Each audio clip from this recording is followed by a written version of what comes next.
70세의 한연서는 평생 사진관을 지켜온 사람이었다. 오래된 간판에는 벗겨진 금박 글씨로 연화사진관이라 적혀 있었고, 문을 열면 셀룰로이드 비닐 냄새와 현상에게 누린 향이 오래된 시간처럼 스며 나왔다. 남편이 세상을 떠난 뒤로 그 향은 더 진하게 느껴졌다. 그의 부재가 공기 속에 떠다니는 먼지처럼 눈에 보이지 않으면서도 확실하게 존재했다. 나는 누구였지? 연서는 가끔 그렇게 속으로 웅얼거렸다.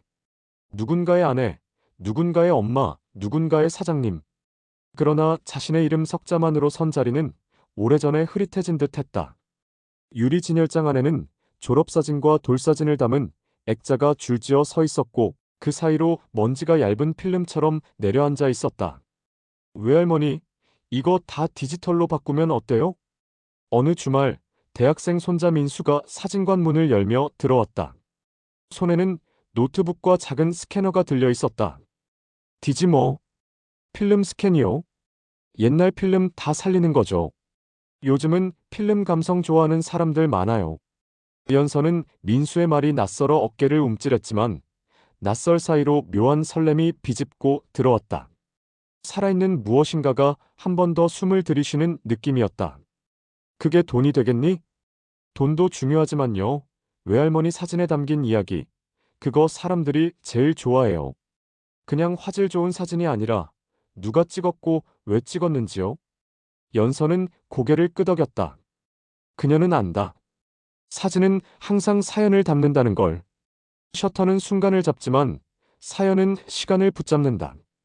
그날 밤 그녀는 못 자고 필름 캐비닛을 뒤적였다.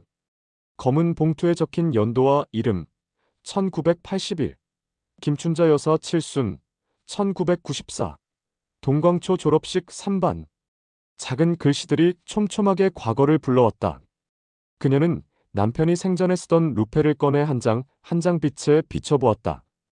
영감, 당신이 찍은 건데 이제 내가 저 애랑 함께 살려보자고.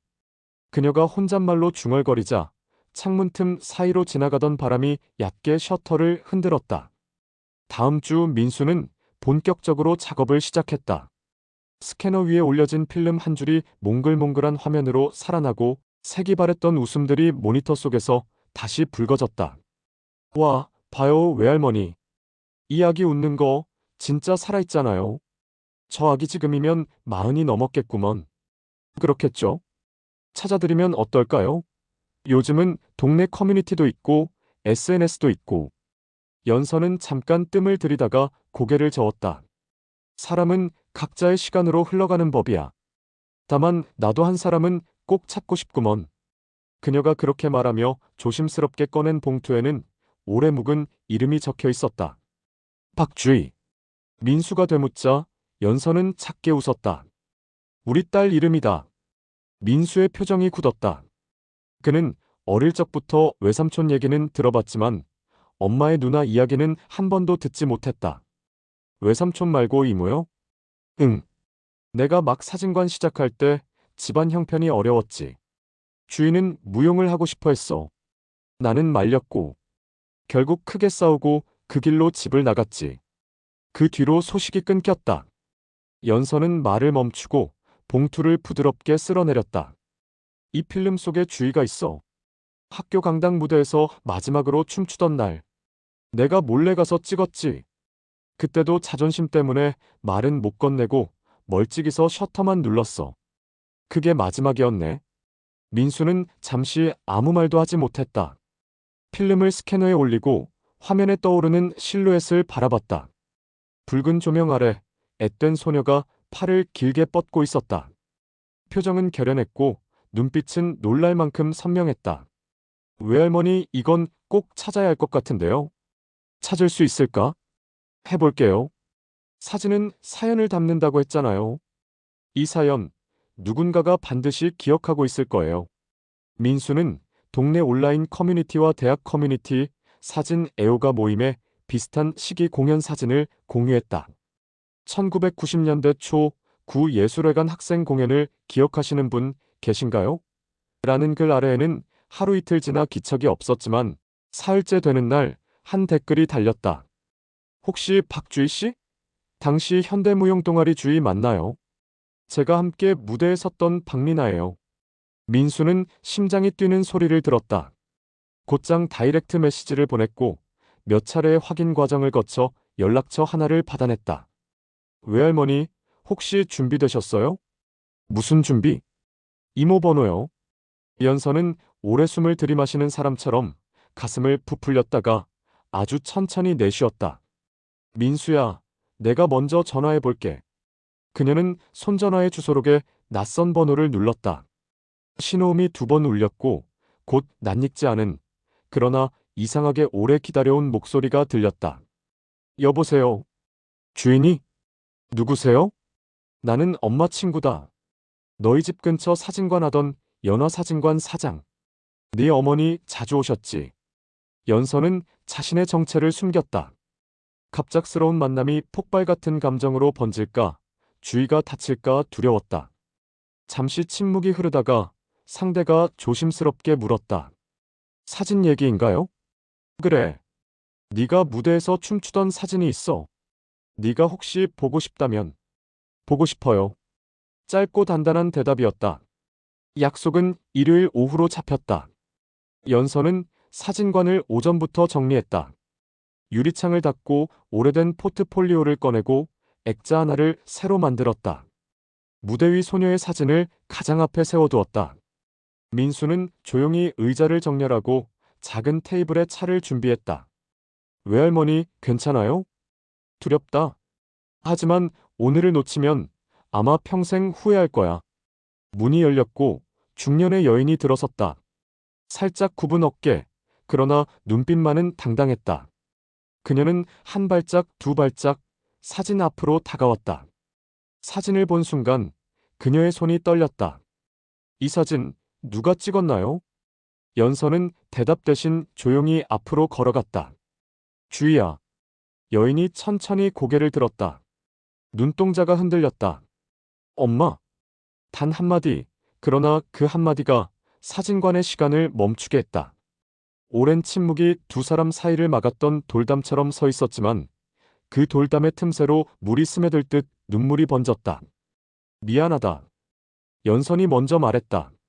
그날 네가 무대 서던 날 거기 있었어. 그런데 말을 못 걸었어. 나도 미안해요.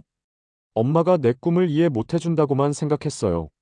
나도 자존심 때문에 연락을 못했어요. 민수는 조용히 자리를 비켜주었다. 두 사람은 오래된 소파에 나란히 앉았다.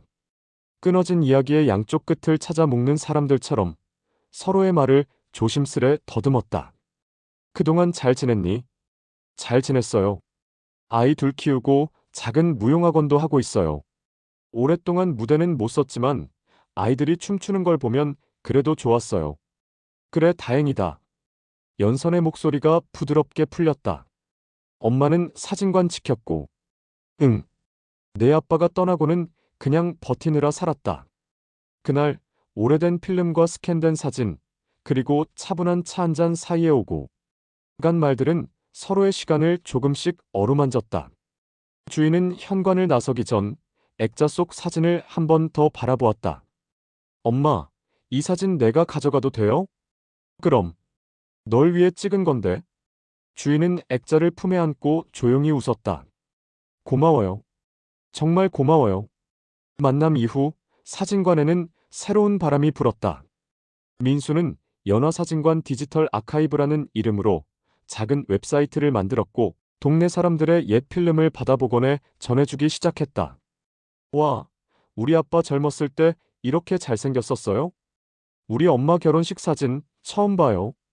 필름이 다 상한 줄 알았는데. 사람들의 감탄과 웃음, 때로는 눈물이 사진관을 가득 채웠다. 연서는 사진을 건네며 사연을 들었다. 사연은 다시 사진이 되었고 사진은 다시 사연을 낳았다.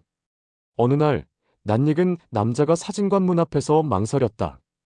연서는 잠시 못 알아봤지만 그가 고개를 숙여 인사하는 순간 심장이 크게 뛰었다. 어머니, 상민아. 연선의 아들 상민이었다. 그는 오래전 내 길은 내가 정한다며 집을 나갔고 지방 도시에서 사업을 하다 몇 번의 실패 끝에 연락이 끊겼었다. 미안합니다. 엄마. 그 한마디에 오랜 해묵은 감정이 목 끝까지 차올랐다. 그래, 들어오너라. 앉아라. 상민은 사진관을 둘러보며 어설픈 미소를 지었다. 여전히 그대로네요. 아버지 계실 때랑 사람도 사진관도 남겨두어야 돌아올 자리가 생기는 법이야. 상민은 조용히 고개를 숙였다. 그동안 혼자서 버티셨어요? 버티다 보니 여기까지 왔다. 저도 이제 여기 좀 도와도 될까요? 웹사이트, 배송, 액자 제작 민수랑 같이. 연서는 잠시 아들의 얼굴을 바라보다가 느낀 대로 대답했다. 그래. 네가 원한다면. 다만 이번에는 서로한테 솔직하자. 잘못은 잘못이라 하고 힘들면 힘들다 하자. 네. 약속할게요. 그날 저녁 사진관의 조명이 조금 더 밝게 느껴졌다. 민수는 아버지와 함께 오랜 선반을 고치고 연서는 낡은 커튼을 걷어 햇살을 더 들였다. 밖에서는 아이들이 지나가며 유리창에 코를 박고 구경했다. 저기 사진관 아직도 있어. 엄마, 저기서 우리 어릴 때 사진 찍었잖아. 시간은 흘러도 어떤 장소는 사람들의 기억이 머무는 항구가 된다. 연화사진관은 그런 곳이 되려 하고 있었다. 봄이 깊어갈 무렵 연서는 작은 전시회를 열기로 했다. 제목은 다시 빛나는 가족. 복원한 필름 가운데 가족의 웃음과 눈물이 살아있는 사진들을 모아 벽을 채웠다. 전시 첫날 동네 사람들은 작은 꽃다발과 과자를 들고 찾아왔다. 사장님, 이것 좀 보세요. 우리 엄마 젊을 때 머리 스타일이 딱 그 시절이네요. 사연도 적어두었으니 읽어보세요. 사진은 한 장이지만 그 안에는 하루가 들어있고 때로는 한 생이 들어있답니다. 연선의 목소리는 따뜻했다. 각각의 액자 밑에는 짧은 문장들이 붙어 있었다. 첫 월급날 작은 케이크 하나를 들고 집에 들어오던 20살의 나, 아버지가 처음으로 웃으며 찍어준 사진, 집 나간 딸을 기다리던 엄마의 밤. 문장을 쓴 사람들마다 손글씨가 달라 그 자체로 하나의 풍경이 됐다. 주희도 전시장 한쪽에 서 있었다. 남편과 아이들도 함께였다. 이모, 어릴 때 사진이네. 응. 외할머니가 찍은 거야. 그녀는 딸아이의 머리를 쓰다듬으며 액자를 바라봤다. 이 사진은 엄마가 내게 보낸 편지 같구나. 연선이 뒤에서 다가와 조용히 말했다. 편지는 언제라도 도착할 수 있단다. 우리가 읽을 준비를 마치기만 하면. 전시가 끝나갈 무렵 연선은 조용히 마이크를 잡았다. 이 사진관을 지키며 오랜 시간을 살았습니다. 사진은 늘 묻습니다. 당신은 누구입니까? 저는 오래 답을 못했지요. 누군가의 아내, 누군가의 엄마로 살면서 제 이름을 잊고 살았습니다. 그런데 어느 날 누군가가 제게 말해주더군요. 사진은 사연을 닳습니다. 저도 알겠습니다. 제 사연은 결국 제 가족이었고 제가 찍은 수많은 가족의 순간들이 제 이야기가 되어 제 앞에 돌아왔습니다. 고맙습니다. 돌아와 주셔서. 그리고 기다려 주셔서. 박수가 잔잔하게 퍼졌다. 민수는 눈시울을 훔쳤고 상민은 천천히 고개를 끄덕였다. 주인은 손을 맞잡아 올렸다. 오랜 시간 흩어졌던 조각들이 하나의 모자이크처럼 맞물리는 순간이었다. 그날 밤 전시장을 정리하던 연서는 창문에 비친 자신의 얼굴을 보았다. 주름이 더 늘었고 흰머리도 더 많아졌다. 그러나 그 얼굴에는 오래 본 적 없는 표정이 있었다. 영감, 나 오늘은 내 이름으로 서 있었어요. 그녀는 그렇게 낮게 웃었다. 사진관 천장에 달린 오래된 형광등이 미세하게 깜빡였다. 그것은 오래된 필름이 새로운 빛을 만나 점화되는 순간처럼 작은 떨림을 품고 있었다. 며칠 후 연서는 오래 미뤄둔 일을 했다. 간판을 새로 달았다. 글씨는 그대로였지만 가장자리에 금박을 다시 입히고 벗겨진 모서리를 부드럽게 다듬었다. 간판 아래 작은 문구 하나가 추가됐다. 사연을 빛으로 현상합니다. 지나는 이들이 고개를 들어 간판을 읽었다. 누군가는 웃었고 누군가는 휴대폰을 들어 사진을 찍었다. 사장님, 멋진 말이네요. 우리 사진관이 하는 일이거든요. 연서는 환하게 웃었다. 그 웃음 속에는 과거와 현재가 얇은 필름처럼 겹쳐 있었다. 셔터를 누르면 2시간이 한 장의 프레임 안에 고여드는 느낌. 그녀는 그 기이하고도 따뜻한 감각을 좋아했다. 어느 늦은 오후, 해가 기울 즈음 문이 열리고 한 노부부가 들어왔다. 혹시 옛날 필름도 봐주시나요? 그럼요. 봉투를 열자 발라당 뒤집힌 연도와 장소가 나왔다. 1979년 결혼식. 연서는 필름을 조심스럽게 집게로 잡고 빛에 비춰보았다. 작은 입맞춤을 나누는 신랑 신부의 실루엣이 희미하게 떠올랐다. 가능할까요? 가능합니다. 시간이 좀 걸릴 수는 있어요. 하지만 다시 빛나게 해드릴게요. 노부부는 손을 맞잡고 고개를 끄덕였다. 고맙습니다. 그날의 우리가 너무 보고 싶었어요. 그 마음 잘 알아요. 연서는 부드럽게 대답했다. 그리고 속으로 덧붙였다. 나도 오늘의 나를 오래 보고 싶다. 밤이 깊어 사진관을 닫은 뒤 그녀는 작은 노트를 펼쳤다.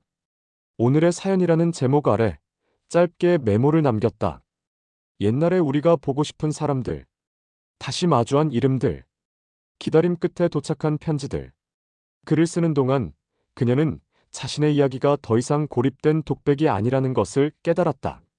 주변에서, 멀리서, 혹은 아주 가까운 곳에서 누구나 한 장의 사진을 품고 살고 있었다. 그 사진을 꺼내어 누군가와 함께 볼 때 사람은 비로소 자신의 이름을 발음할 수 있게 된다. 그녀는 펜을 내려놓으며 중얼거렸다. 나는 한연선이다. 사진을 찍고 사진을 듣는 사람. 그 말은 낯설었지만 금세 익숙해졌다. 오래 잊혔던 이름이 혀끝에서 다시 반짝였다. 다음 날 아침 연서는 문을 열며 크게 인사했다. 어서 오세요. 연화사진관입니다. 그 인사에는 많은 세월이 들어 있었다. 그리고 또 다른 많은 세월을 맞을 준비가 담겨 있었다. 문턱을 넘는 사람들마다 각자의 사연을 품고 있었고 연서는 그 사연을 빛으로 현상할 생각에 마음이 든든해졌다. 그녀의 하루는 더 이상 텔레비전 소리로 채워지지 않았다. 이제는 사람들의 웃음과 놀람, 그리고 고요한 울음이 사진관을 채웠다. 슬픔과 기쁨은 번갈아 들어왔다가 액자 속의 시간이 되어 벽에 걸렸다. 그 벽을 지나는 햇살은 하루에도 몇 번씩 사진의 표정들을 달리 보이게 했다. 연서는 그게 좋았다. 같은 사진이라도 시간에 따라 표정이 달라지는 것, 그것이 삶과 닮았다고 느꼈다. 그리고 저녁이면 그녀는 간판 조명 아래에 서서 하늘을 올려다보았다. 영감, 보고 있지?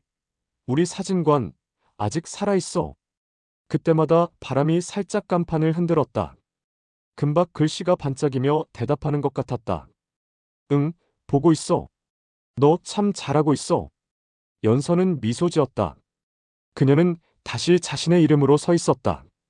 누군가의 아내이자 엄마였던 시간 위에 이제는 사진을 듣는 사람이라는 자신의 이름을 하나 더 얹었다. 그 이름이 무겁지 않다는 사실이 무척이나 고마웠다. 그리고 어느새 깨달았다. 사람을 다시 살아 움직이게 하는 건 거창한 성공이 아니라 서로의 사연을 듣고 그 사연을 빛으로 비춰주는 일이라는 것을. 그녀는 오늘도 셔터를 눌렀다. 찰칵. 한 장의 사연이 또 한 번 빛을 만났다.